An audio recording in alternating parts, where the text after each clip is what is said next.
Traders, good Monday morning. Right now it's 9:08 a.m. Eastern Standard Time. We are at December 18th, so officially last 2 weeks of 2017. And just first of all, thank you for everything that in the trading community that I have learned so much from a lot of traders this year, and I hope I'm doing the same thing for whoever is watching this video. I hope I can always give back to the trading community, or just give people different knowledge or aspect in trading, and hopefully we all make the best of this year and prepare and looking forward for 2018. Okay, so let's get into the market. Now, I personally are not trading for these last two weeks. Okay, so starting from today, I'm not really going to take any trade. That doesn't mean I'm not in the market, because as a fundamental trader, of course, I'm still going to read the news.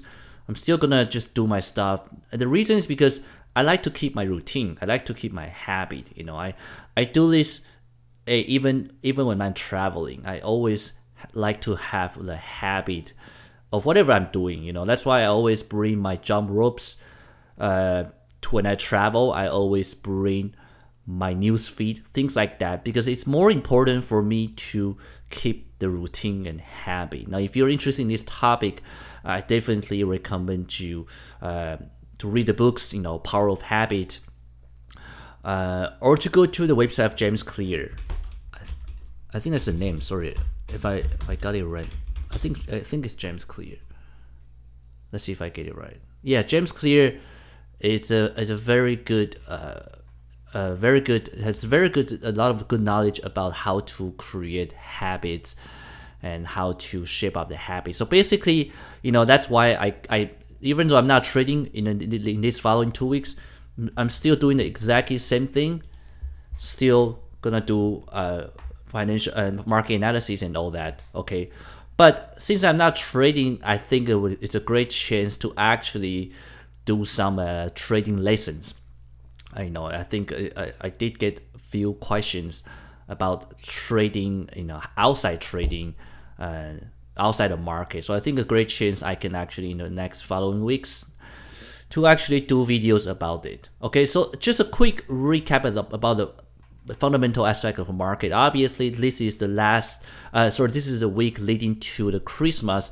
So the market liquidity has already thinned out for this week and next week. Okay, so major news for this week for a few things. The first is the tax reform bill. The U.S. Congress the Republicans think they seem to reach a deal on Friday. Of course, it's not official yet, but the timeline is that they want to pass by tomorrow, and they wanted to present to the president so that he can sign before Christmas, which is pretty much this week. Okay, so that's their timeline. Now, of course, many of you know the biggest reason is that there was an upset in Alabama election. So right now, the Republicans only have 1 vote advantage in the Senate. That means if they wait again until next year, the chance for the tax reform bill to pass is very slim, because they have more Democratic Party members now as a senator. So that's the reason why everybody seems to work together in the Republican Party and really just want to pass this bill this week. All right, but that also means that it's not going to be a big news. Okay, if it passes, it's not a big news. If you just read every news outlet, it seems it's already a done deal. Okay, and that's how the market react as well. For last Friday, we closed a new high for all the major equity market. The only thing that doesn't react that way is US dollar, and that's because currency trading is really on its own pattern. Basically, that's why you have to really study the market fundamentally and to understand the price action, because it does not really react in the same pattern as the equity market. We know Dow Jones, S&P, Nasdaq, everything hit new high last Friday, continue to go higher. Today, the equity market, just let me take a look at right now. Today, the equity market from European is still very, very positive From Asian station, it's already 1%, 1.5, 1.3%. European market, FTSE Europe, yeah, everything it's actually 1% higher. So very risk on sentiment, but not so much for US dollar. Okay, so that's something you have to take into consideration. As I mentioned before, we are not able to break above 95 with all the tax reform positivity. Okay, that means two things. First is that maybe the forex traders are really just waiting to see. They want a confirmation for the bill to pass. Second thing or reason is that they are not really care about the tax reform bill. All they really care about is the Federal Reserve and the inflation, which is still in a downside. Okay, the inflation for the US is still not looking well. So maybe the currency trader are really looking to buy US dollar only if they have a hawkish signal from the Federal Reserve. That could be the reason as well. I'll get into a chart later on and we'll see more. So that's one of the news. The other one, of course, is again the Brexit negotiation. The EU and UK did reach a deal and it passed to the stage 2 right now, but we know that now the PMA has to basically win over the parliament members, because now the parliament members have a say in the final bill. So now it's really a situation that she does not have total control politically within her own party and within the overall parliament. So that's something to keep in mind. Other than that, let's look at event one by one. Now today we also going to have a business confidence from New Zealand. Now look at the previous confidence. It's really a negative number. The previous two confidence, and this is really over the new government, the Liberal Party, the coalition, and people have a very dim prospect for the future. So we'll see if this has changed today, because they do have a new RBNZ governor last week, right? They announced a new one, so this might cause a little bit upbeat sentiment for the business confidence for New Zealand. Then we're gonna have a monetary policy meeting. I really don't expect any new change for the Australian dollar. It's really just a flat currency, so not really expect anything. On Tuesday, nothing really in the tier 1 data. We do have the FOMC member speaks, but not really expect too much. Current account trade balance from New Zealand. Wednesday, Garth Carney is going to speak again. Now this one might be more interesting just because, again, British pound, the last inflation had hitting 3.1%, which was a new all-time high since 6 years ago. So Carney might provide some insight, but I don't think it's gonna be too much volatility at the moment, because the real volatility still comes from the Brexit news. And again, this week is very a thin liquidity market, just to keep that in mind. We're going to have a GDP from New Zealand, crude oil inventory, and Bank of Japan is going to have a new policy rate. Now, the rate is expected to be unchanged. However, some people expect that the policy summary will be more hawkish. The reason is because Japan's inflation does look a little bit up comparing to before. We actually have people stop buying Japanese yen because of that in the market. But overall, I don't think it's a big event. Even if we have more buying into Japanese yen, it's not gonna be too much of a deal, because the real buying into Japanese yen still remain in a safe haven inflow. So that's what you want to watch out. If you have any Japanese yen pair, really watch out for a geopolitical event that will be a bigger impact. On Thursday, we have the Canadian CPI. The expected number is actually, I don't have expected number here. Let me take a look at my routers. I'll read it to you very quickly. That's Thursday, December 21st. Just give me 1 second. Get it out very quick. All right, December 21st. Excuse me, 21st. All right. So the inflation month to month expected number is 0.2%. That's the expected number, 0.2%. Okay, so that means it's going to be higher than the previous time, and contributed from the oil market, because the oil market did grow a bit from this month, from last month. And the core retail expected 0.4%. Okay, from 0.3%. So all expected higher. Now, of course, the most important thing for Canada is last week, Governor Paulos came out and gave a quite hawkish talk. So basically, Bank of Canada is still looking to hike interest rate in 2018, regardless of the NAFTA deal, which is still up in the air. That, of course, is a very positive news for Canadian dollar, because, as I mentioned before, Canadian dollar, from the fundamental point of view, it's really the strongest currency for 2017, because the GDP had grown the fastest in 2017 comparing to a G7 country. Bank of Canada is one of the only central bank among the G7 country to hike interest rate twice in 2017. The other one, of course, is Federal Reserve. But Canada does not even have the geopolitical uncertainty of US. And aside, the other one, of course, Bank of England also hike interest rate. But as I mentioned before, they hike interest rate out of the currency depreciations. Okay, so that's why Bank of Canada is still looking, Canadian dollar is still looking very, very strong. Then the final GDP coming out from US. Then finally Friday, we have a GDP number from Canada again. So this one, the expectation, this is December 22nd. Let me take a look. The expectation, 0.2, 0.2. Okay, so the expectation is also 0.2, flat, okay, in line.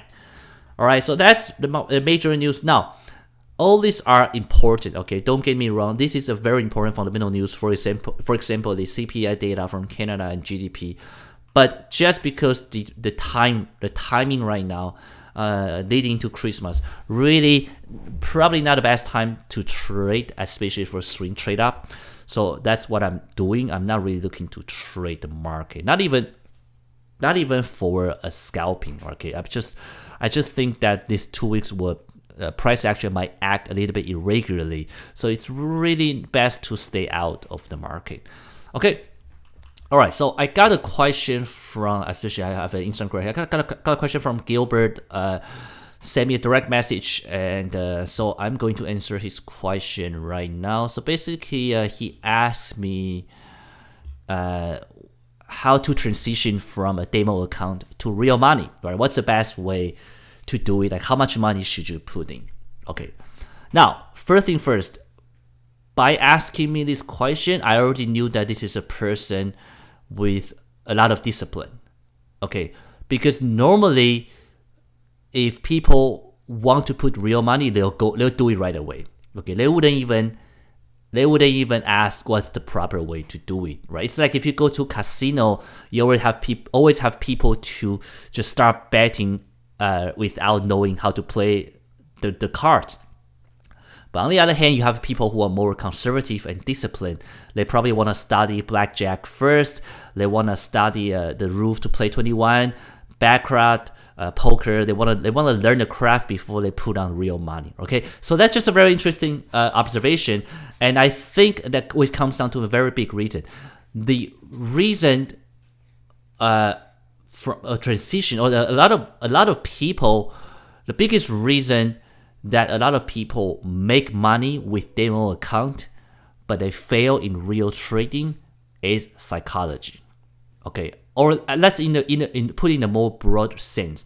A lot of financial analysts that are very good at analyzing the market. A lot of economic professors, where they are not really good traders, or they have a really good success in terms of calling out the right direction for currency or for stocks, but they themselves cannot become a good trader. Why? It's a psychology. Now, same thing, a lot of bank traders who used to be like a golden trader when they were in Goldman Sachs or when they were in UBS, but when they come out and become an independent trader themselves, they become retail trader, suddenly everything stopped working. They stopped making money. Why? It's because psychology. Okay, so why is it important? Because the transition from demo account to real money has everything to do with psychology. Okay, that's something I wanna throw out, and I want people to understand that is the bottom line. Okay, how do you transition from demo account to real money? What exactly are we trying to work on here? It's a trading psychology, because you can create a very good strategy and make a lot of money in your demo account. That does not mean anything. Okay, that doesn't mean you will repeat the same result. On the contrary, you might actually not able to do that in the real money account. And the reason, again, is because of trading psychology. So the transitional period is really what we're trying to work on is how do we tackle our trading psychology? How do we make a smooth transition to work around and work with our trading psychology? Okay, so that means that when you start trading the real money, the biggest issue you will have to deal with is your own trading psychology. It's yourself. Okay, and unless you start trading real money, you cannot prepare for that. Okay, that's something I need to emphasize, because you can read all the trading psychology books you want, you can do all the practice you want, you can do all the psychological course, but you still have to trade the real money in order to start working on your psychology. Okay, so let me give you the approach first. All right, there's two approaches. Well, the one I learned from my mentor, Walter Peters. The other one is my own approach, and I think they both are great because they both exactly tackle the same thing, which is the psychology. So my mentor's approach is that, first of all, you should triple your account in backtesting. Okay, so it doesn't matter what money you start with. Let's say you start $100, $200, 100 grand, or $1 million in backtesting, doesn't matter. What you want to achieve is triple your account. Once you achieve that, you want to triple your account in forward testing. Now, forward testing means it's a demo account live. Okay. Now, the biggest difference between forward testing and back testing is time. Why? It's because when you're back testing, if you are trading, let's say, a 4-hour chart, everything seems great. You can do probably 10 years worth of back testing in one single weekend. Okay, if you are a 4-hour chart trader. But what about forward testing? Well, if you want a forward testing a 1 year worth of data, you have to trade 1 year. And the biggest transition from back testing and forward testing will be your patience and your trading psychology. Because in back testing, all you need to do is just click, click, click, click. Then there you go, you finish 1 year. But in forward testing, you gotta wait. You gotta check every 4 hours if you're a technical trader. And that, your life will start kicking in, right? You'll start kicking in. You'll start understanding whether it's really going to work in your real life. Maybe you have a job. Maybe you don't sleep well with just 4 hours, things like that. You have to take into consideration. And it will only happen when you trading a real demo account forward testing. Then once you triple that, you triple your small capital account. Once you triple your small capital, now you can move on to your real capital. And once you do that, then of course you can start trading other people's money. Okay, I think this is a great approach. It's very, very conservative, but it builds a lot of strength, because you really, in every from step 1 to step 2, it's actually going to take you a lot of time. From step 2 to step 3, step 3 to step 4, it takes you years, right? I think the overall, right timeline in this, I think 3 years or more, it's really an adequate timeline that you look at. Now, is this the approach I personally use when I start trading? No. Why? Is it because it's bad? No, it's great. The reason is just because I didn't have enough patience. And of course, it came back to haunt me. So I didn't use this approach. The other reason is because nowadays I'm a fundamental trader. So for me, I couldn't really back testing. I could back testing my technical entry, but I couldn't really back testing the fundamental trading, right? Because I couldn't really go back and see, how I would react to a certain piece of news. So for me nowadays, my own approach is this. is I back testing and forward testing simultaneously. Okay, so I back testing for a certain strategy, but I always keep a forward testing demo account simultaneously. For me, this is just work on my emotion, work on my patience. I want to know, because as I say, I might be able to do very well with, let's say, 1 minute chart in back testing, but in forward testing, you get nervous. It's a 1 minute, and you realize if it really works for you or not. Small capital, for me, small capital means whatever risk capital that you have aside, you probably want to put third of that. So let's say if you have $1,000 sitting aside to trade, at the beginning you probably only want to risk like $300. Okay, try that, just $300.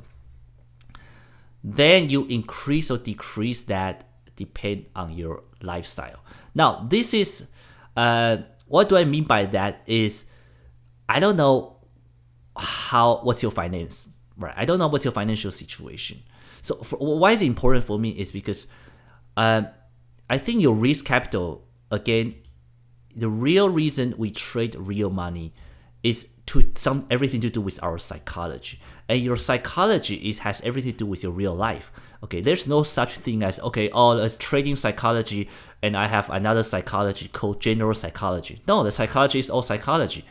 That means your trading account has everything to do with your lifestyle.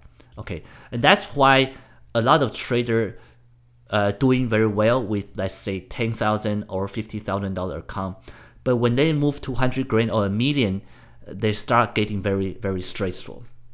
Okay, because they start dealing with the money that they're not used to in their lifestyle. Okay, and that stress create a lot of losses in their account, and the real reason, again, is the psychology. So I do think when you first start out, you do wanna understand your lifestyle. Okay, and that means you want to understand your relationship with money. So this is actually a very, very big topic because you cannot separate your trading with your life. I know eventually, of course, you're trying to separate trading with your life, but you don't want to really be blind about it, because for me, it is what it is. You're dealing with money every day in your trading account. Of course, it's going to affect your life subconsciously. Okay, so how do you deal with that? What's your relationship with money? What do I mean is that, okay, if you're trading, say if you're trading $1 million account, or say if you're trading a 100 grand account. Okay, so if you're trading 100,000 account, then if you lose 1% per trade, means $1,000. Now, of course, it's going to affect you or be in relationship with your lifestyle. Let's say if you make, say if you make minimum wage, all right.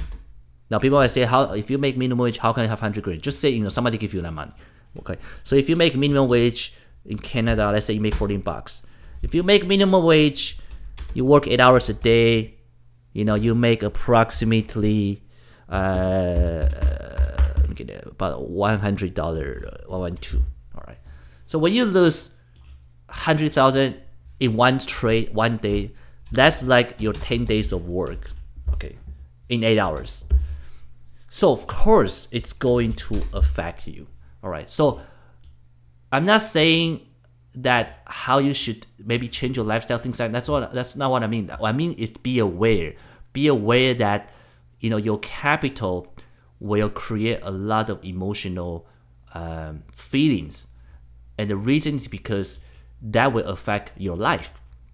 So how should you start? Again, I say if you have a $1,000, you start with a third of that amount. That's adequate, and you can add up. You can increase and decrease, again, depend on your lifestyle. But what you're trying to do here psychologically is you want your capital to or you want your loss or win to be something that will give you enough pain and pleasure. Okay, so let's say if on the contrary, if you're making 100 grand from your job, okay, and you only fund your trading account with $100. All right, that means 1% per trade is $1.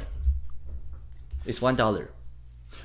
What does that mean? Is you probably don't even care if you lose or win in your trade, and that means you're doing a disservice to yourself, because you're not gonna learn anything. You're not really going to learn how you deal with money, how you deal with loss and wins, because the trade, it essentially is meaningless for you.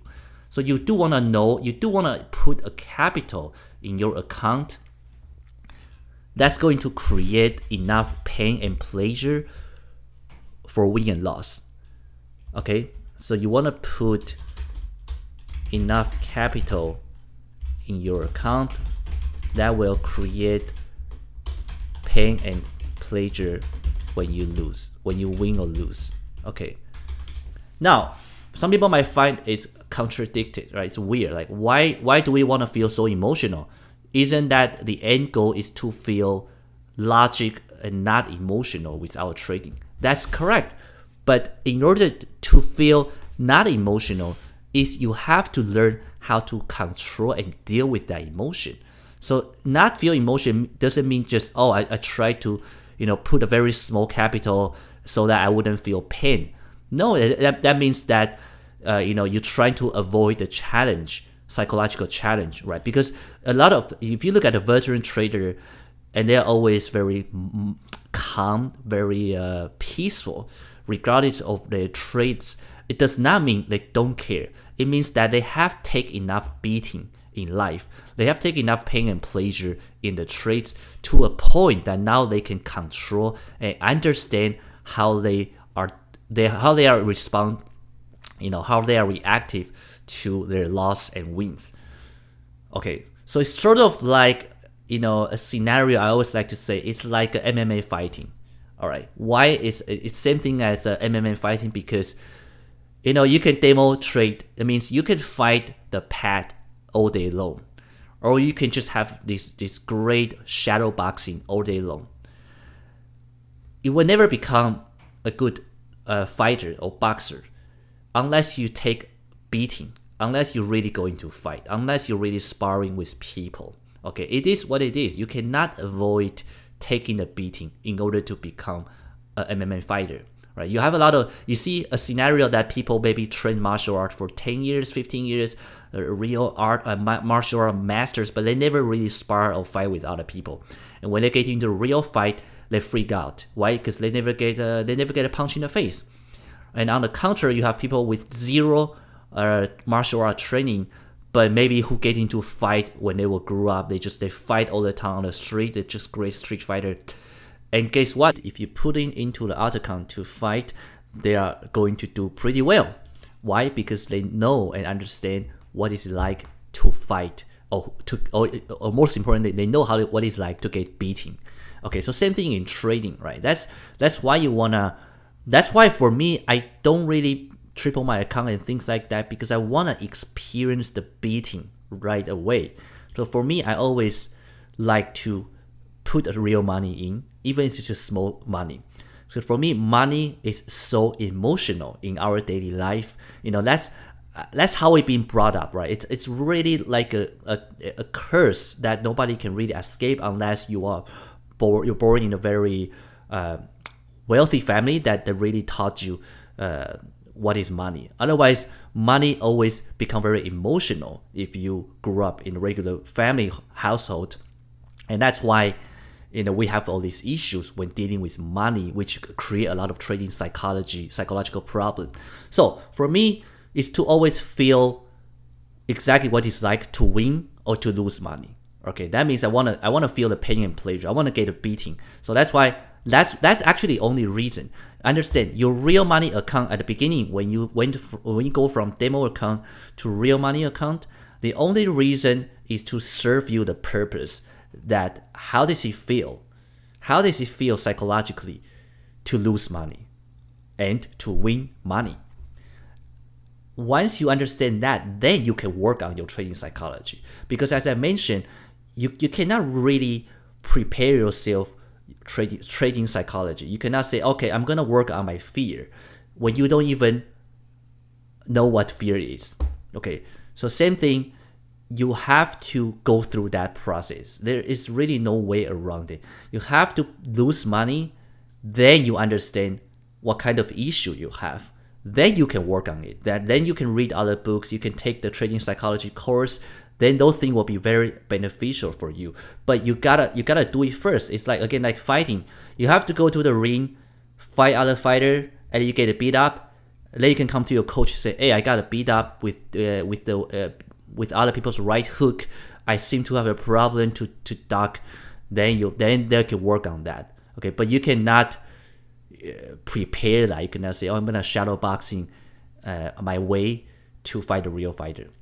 So that's my personal approach. Okay, so that's why I understand transition from demo to real account is not a big deal if you understand the real purpose is to basically experience the pain and pleasure. It's not to become a millionaire, because most likely you will go bust. Okay, it's not a curse. It's not like I wish this happened, but it's just happened very often. A reason is because most people don't know how to deal with trading psychology unless they experience that. So don't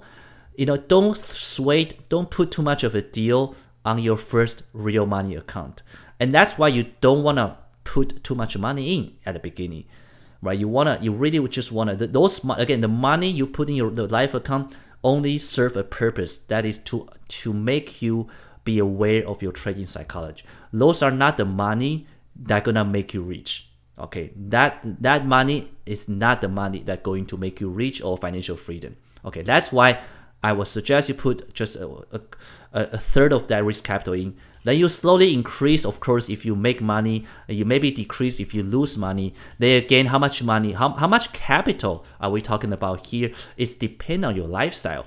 Because again, if you're making $100,000 a year, you only put $100, that really not going to do anything to you. Unless your lifestyle is not a $100,000 lifestyle, right? Unless you're making $100,000, but you live like a person who only make like $10,000 a year, then you can put time. So it's really depend on your relationship with money. So this is a very big topic about your relationship with money.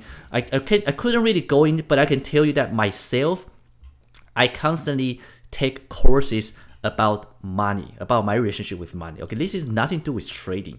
The reason is because trading is just one of the income stream. And what really more important to me is my relationship to money. It's once I make money from trading, how can I keep it? And how can I increase my trading account? How can I better understand what's my relationship with money? And that's what I want to work on. And that's what I would encourage you to actually work on. Because like I just tell you, a person making $100,000 does not mean they have a $100,000 lifestyle. They might have $100 lifestyle. Okay, and that lifestyle has everything to do with their relationship with money, which this tool has everything to do with their trading capital, and then have everything to do with their pain and pleasure. Okay, so just to sum up, I know I'm kind of rambling around, but to sum up, it's the real money. Okay, the demo account to real money is only to taste out your trading psychology, and you must trade real money in order to learn trading psychology. Okay, that means, again, you can read all the trading psychology books, take all the courses, but you need to trade the real money, because then you need to know what it's like to lose or to win. Then you can work on your real problem. Okay, you must trade the real money. And how much capital to fund your account is dependent on your lifestyle. Okay, again, if you're a person, lifestyle, if you're a person, maybe you go out to a restaurant, you spend $1,000, $2,000 every meal. Okay, doesn't matter how much money you make. If that's your lifestyle, then of course, if you lose $100, $200 in your trade, you wouldn't even care. So you do want to match up that kind of lifestyle. Now, of course, if you don't have money and you already spend $1,000, $2,000 every time you go out clubbing, then you have a bigger problem, right? That problem is your relationship with money. That means you're spending the money you don't even have, right? That's a bigger problem. And this number 4 is actually the most important thing, which is also the hardest thing, because you need to work on that outside trading as well. And this will really affect your trading. I keep saying it because there are traders, again, who makes a lot of money in their trading, but yet who do terribly in their real life with money, and that's something that very important, because they never work on the relationship with money. So you might have a great trader. It also happened, if you look at all the trading. I'm trying to think about, look at Jesse Livermore, who basically made, I think in today's money term, he probably make 100 million or 1 billion during a trading career. But at the end of the day, end up killing himself.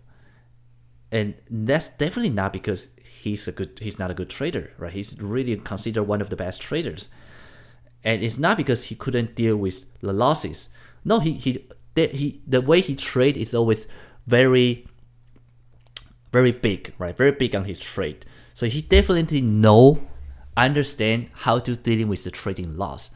But what made him end his life at the end is his relationship with money outside trading. Right? We all know that he got married to a wife that loved extravagant lifestyle and things like that. Maybe he suffered depression too. So all these things, again, his ending become a tragic end. It's not because he became bad with his trading. No, his trading skills was always very good. And his psychology to deal with trade loss and win was always very good. What went south is his life relationship with money. Something wrong with his life. He does not set up a right foundation with his relationship with money at the end of his life. And that affect the way he trade, because at the end of his trading career, he broke all his trading rules. And that again caused him to go bust, and then basically eventually took his own life. So that's something very important to realize. So this is really how you should approach it. Again, you can triple every account like here. It's gonna take you longer period, but it's really good because you develop a lot of resilience. You can take my approach. The only difference in my approach is that I try to sort of getting the shortcut. I try to start with real money very, very quick, just because I know that's how I learn as a trader, trading psychology. It's like fighting, right? I can hit a pad, I can learn a great skill, or I can start incorporate sparring with my fighting training, so that I know a lot of things. I know how I heal with wound, right? I know how I react when I get beat up, things like that. So that's why, same as trading, I like to get into real money very, very quick, just because I do like to experience pain and pleasure when I win and lose. Then I can work on my trading psychology. And the third thing, of course, understand your lifestyle, understand your relationship with money. All right, so I hope this answers Gilbert's question, and I hope this answers, whoever is watching it. I hope you, maybe you already trading real money, maybe you have a issue with your life account, things like that. Basically, that's my approach, and fundamentally, what we're trying to do again is to work on the trading psychology and work on your relationship with money.